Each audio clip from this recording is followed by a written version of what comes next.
তারাগুনিয়া ট বাজার। সুপ্রিয় দর্শক, আজকে আপনাদের সামনে কথা বলবো কুষ্টিয়া জেলার দৌলতপুর থানার তারাগুনিয়া ট বাজার নিয়ে। সুপ্রিয় দর্শক, আসসালামু আলাইকুম। কাছে দূরে যে যেখান থেকে আমার এই ভিডিওটি দেখছেন, সকলকে জানাচ্ছি প্রাণ ঢালা ভালোবাসা। আজকে আপনাদের মাঝে কুষ্টিয়া জেলার দৌলতপুর থানার খুবই দুর্দান্ত একটি বাজার, ট বাজার, তারাগুনিয়া ট বাজার নিয়ে আপনাদের সামনে ভিডিওটি উপস্থাপন করব।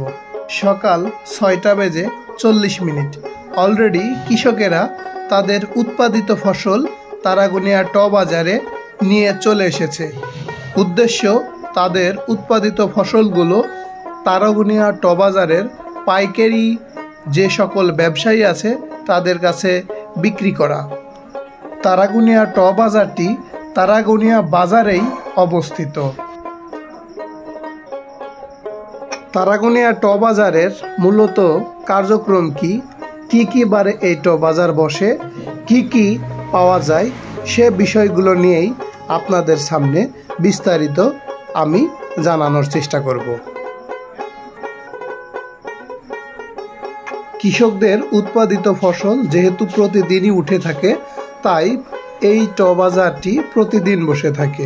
ট বাজারে উঠে থাকে সকল ধরনের শাকসবজি, যেমন মরিচ, বেগুন, পটল, ঝিঙ্গা, তরই, চিচিঙ্গা, বরবটি, লাউ, উস্তে, টমেটো, এক কথায় যে সকল শাকসবজি কৃষকেরা উৎপাদন করে থাকে, পুঁই শাক, লাল শাক, সকল ধরনের শাকসবজি, সকল ধরনের শাকসবজি এই ট বাজারে উঠে থাকে।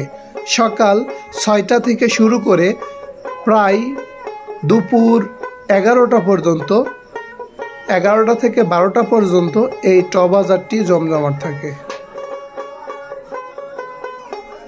তারাগুনিয়া ট বাজারের বিশেষত্ব হলো কৃষকেরা তাদের নিজস্ব জমিতে উৎপাদিত ফসল সরাসরি ট বাজারের ব্যবসায়ীদের কাছে বিক্রি করতে পারে এবং ট বাজারের ব্যবসায়ীরা কিংবা আড়তদাররা সেই সবজি, সেই ফসল সারা বাংলাদেশের বিভিন্ন অঞ্চলে বাসযোগে, ট্রাকযোগে পাঠিয়ে থাকে এবং যারা গ্রামে ফেরি করে সবজি বিক্রি করে থাকেন, ভ্যান যোগে সবজি বিক্রি করে থাকেন, তারাও এই ব্যবসায়ীদের কাছ থেকে ট বাজার থেকে শাকসবজি কিনে তারা গ্রামে গ্রামে বিক্রি করেন। আপনি যদি মনে করেন ট বাজার থেকে আপনি একটু পরিমাণে বেশি পণ্য কিনবেন, তাহলে কম দামে আপনার পছন্দ মতো পণ্যগুলো আপনি কিনতে পারেন। তবে মিনিমাম 5 কেজি বা এক ধরা বলে, এক ধরা পরিমাণ 5 কেজি পরিমাণ পণ্য আপনাকে কিনতে হবে। আপনি শসা কিনবেন 5 কেজি, রসুন কিনবেন 5 কেজি, পেঁয়াজ কিনবেন 5 কেজি, মরিচ কিনবেন 5 কেজি, আদা কিনবেন 5 কেজি, কচু কিনবেন 5 কেজি।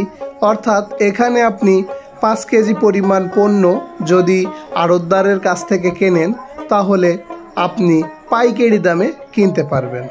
তো কেমন লাগলো আমার ভিডিওটি? ভালো লাগলে অন্যকে দেখার সুযোগ করে দিন শেয়ারের মাধ্যমে।